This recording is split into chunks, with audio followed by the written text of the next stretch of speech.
Ada lagi ini yang agak ngeri. Ada pegawai Garuda karena dia agak terpelajar waktu sholat, dia sholat sama krunya di mall. Itu langsung security mall nelpon polisi. Ini ada ritual teroris kata. Jadi sholat itu dianggap mukadimah sebelum ngebom. Jadi ritual. Pertanyaannya adalah karena mereka tidak pernah ngerti sholat itu kayak apa. Dan kadang-kadang orang ngerti bahwa sholat itu adalah ritual umat Islam itu lewat media. Media itu bisa berita, bisa dokumenter, bisa apa saja. Kita tidak pernah tahu cara Allah mengertikan. Seperti kita tidak pernah tahu madzhab Mu'tazilah, tahunya itu dari kitab-kitab ahli sunnah wal jamaah. Coba kita semua misalnya tahu madzhab yang aneh, Mu'tazilah, Jabariyah, Qadariyah, itu dari kitab mereka apa dari kitab ahli sunnah? Dari kitab ahli sunnah. Maka bisa saja informasi keburukan itu dari orang baik dan informasi kebaikan dari orang buruk. Kita tidak pernah tahu. Karena ini yang bisa ngelola hanya Allah Subhanahu wa taala, tidak bisa, kita tidak bisa, hanya Allah yang bisa. Maka perdebatan Ahmad bin Hambal dengan Haris Al-Muhasibi itu seperti itu. Misalnya gini, tak beri contoh. Haris Al-Muhasibi itu orang alim allamah, dia ahli sunnah mandat, pokoknya ahli sunnah sekali. Dia mau ngarang kitab tentang dia menentang Mu'tazilah, menentang Qadariyah, menentang Syiah. Terus setelah mau ngarang kitab, ditanya sama Imam Ahmad, ya Haris, kalau kamu ngeritik Mu'tazilah, awalnya gimana caranya kalau ngarang kitab?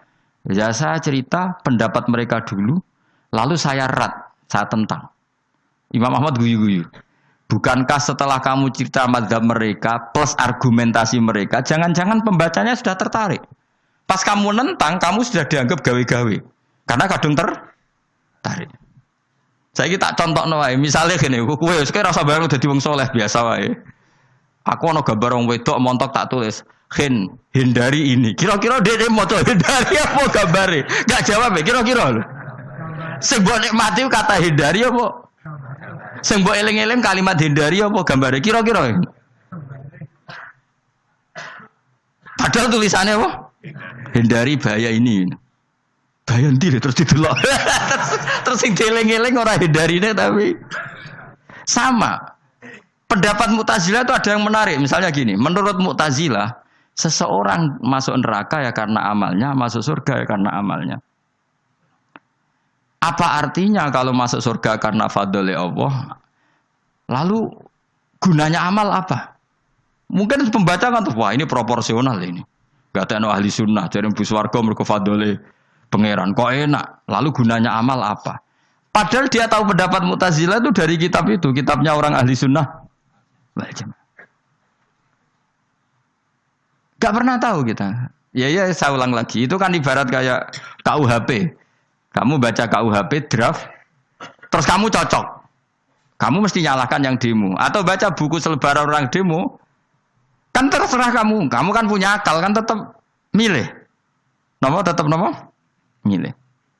Problemnya kata Imam Ahmad itu, ketika kamu menceritakan pendapat Mu'tazilah, bisa-bisa orang itu kadung tertarik. Ketika mulai kamu tentang, orang itu gak tertarik sama penentangan kamu.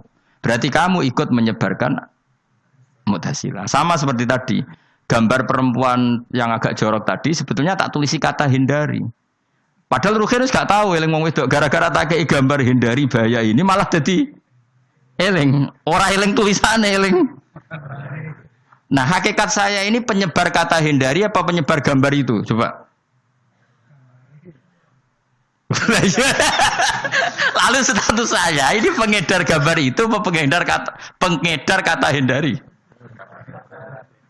Lah iya yang mengedarkan kata hindari tapi yang mengedarkan. Nah sama sekarang pertanyaannya, kalau kamu ngarang kitab anti Mu'tazilah itu sebenarnya pengedar mazhab Mu'tazilah apa penentang? Ya pengedar juga karena umat tahu dari kitab kamu. Dong toh ya? Lah ya mulane ku dadi perdebatan, mergo kaya iya kaya ora. Juga tuh gale gini misalnya, kamu jangan milih presiden yang dari militer, itu pasti keras, tegas, terus kaku. Ternyata pembaca itu wataknya militer, lu cari yang begini, pusing kan kamu. Agak suka presiden sipil. Enggak tegas. Padahal kamu nulis itu untuk menggiring orang milih presiden. Jangan milih yang militer, pasti tegas, enggak demokratis, enggak nerima pendapat. Ternyata pembacanya suka saya punya pemimpin yang tegas. Habis kamu kan? Yang tahu hati orang itu siapa? Makanya ketika kitab Ahli Sunnah dipenuhi dengan cerita-cerita madzhab Mu'tazilah, itu sebetulnya kamu itu pengedar apa penentang? Itu pertanyaan Ahmad bin. Akhirnya Imam Haris Al-Muhasibi bilang gini, enggak maksud jenengan itu ngelarang apa dukung. Pokoknya mergo mangkel. Dari Imam Yo aku pokoknya ngomong ngono ae pokoknya. Terus akhirnya Imam yes nang ngoten ketoke arahe jenengan mboten sedo ngarang mboten sedo ngarang. Makanya Haris Al-Muhasibi akhirnya enggak mengarang kitab itu. Dia sebenarnya pernah rencana Kitabul Firaq fil Islam. Dia mau ngarang kitab kelompok-kelompok dalam Islam. Ya coba mau apa coba? Misalnya kamu bela tahlil, nasibnya juga seperti itu. Hujahnya tahlil, ini gini. Terus hujahnya penentang tahlil.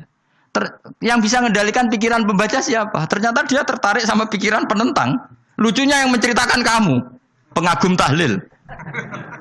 Kan tidak pernah tahu. Mana nak cari ceritanya Mbah Mun lucu. Mbah Mun itu mondok Lirboyo. Itu di Bandar Kidul wakai wong ayu. Itu dulu babahnya Mbah Mun itu ada yang suka orang sana sampai nikah orang sana juga pulang ke sarang. Itu di antara mbah-mbahnya Mbah Mun. Suka perempuan sana terus nikah sana enggak pernah pulang ke sarang. Lah Mbah Mun itu lahir dari adiknya, pokoknya dari keluarga dari saudara yang enggak pernah pulang dari Bandar.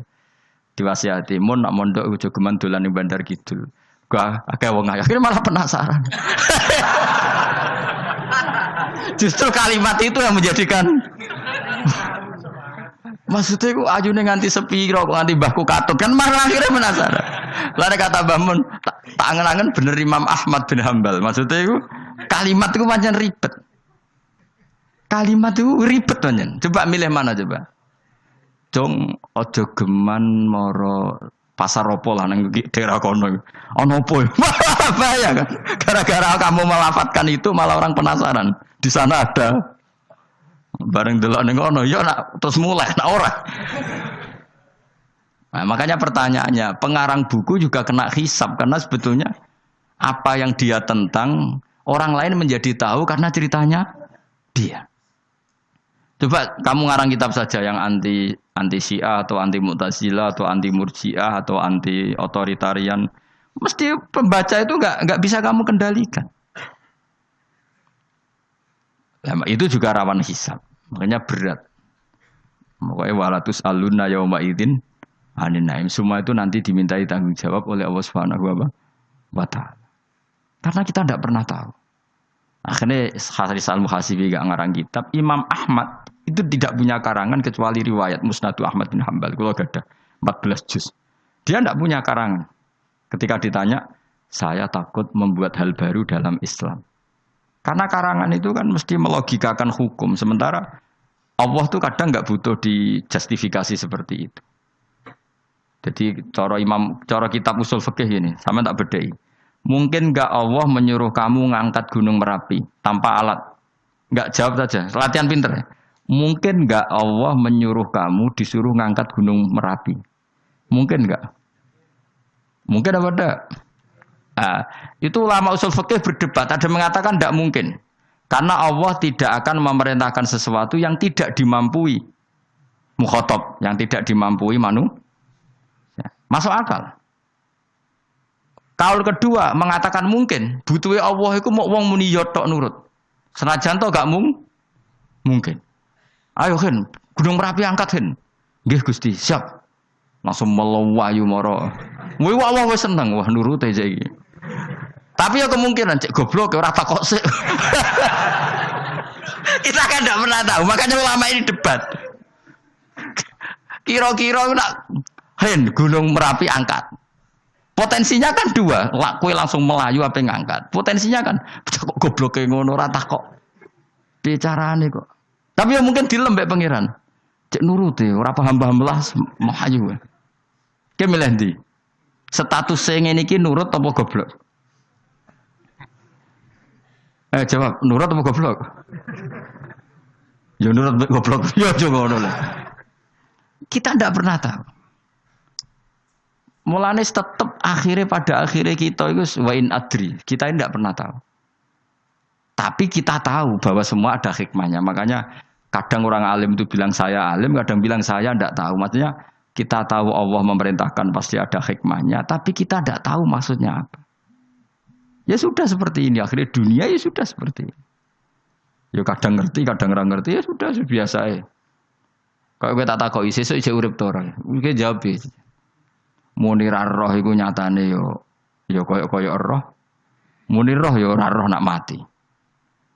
Mulane ya sudah. Kadang takoki sesuk iku jeng yo ziarah nggih, Mbah. Tapi kadang wa alam, Mbah, insyaallah. Ya karena memang ya enggak pernah tahu. Karena apa ya? Wis ra kena diterangno, Bang. Mulane kula niku gak ada kitab-kitab perdebatan ulama, anak gejol-gejolkan ngoten niku. Saya ulang lagi ya. Kalau kamu mengarang kitab menentang pendapat Mu'tazilah, itu artinya kamu menceritakan pendapat Mu'tazilah, lalu menyebarkan kesalahan mereka. Pertanyaannya, pembaca pertama kali tahu pendapat Mu'tazilah gara-gara cerita kamu. Itu sama. Pembaca tahu gambar perempuan gara-gara edaran kamu. Meskipun kamu menulis hindari, tapi kan menjadi tahu. Kamu berarti penyebar kata hindari apa penyebar gambar? Apa penyebar kata hindari? Itu ibarat kayak gini, ada anak kecil baru umur SMP kamu nak hindari narkoba. Bentuknya kayak ini loh, nak. Padahal anak kamu itu bakat soleh yang nggak terlintas narkoba. Gara-gara buat cerita ini menjadi tahu. Sekarang omongan iku dihisap tahu orang menjadi tahu gara-gara kamu. Tapi kamu nggak ngandani, takut anak kamu kejebak narkoba. Milih mana? Bingung tau ke? Wingi-wingi ra bingung ora tau mikir. Maksudnya ya terus. Aku ya gumun mbek wong ora tau mikir ya do urip. Jadi ya sudah. Ya angel pancen urip ya angel. Mulane ngaji, mulane ngaji. Ngaji minal fajr. Minal fajr. Itu satu-satunya ayat sing turun mau sak kalimat. Jadi ora sak ayat mau sak kalimat, sak kata kalau dalam bahasa Indonesia. Mun kula terusno.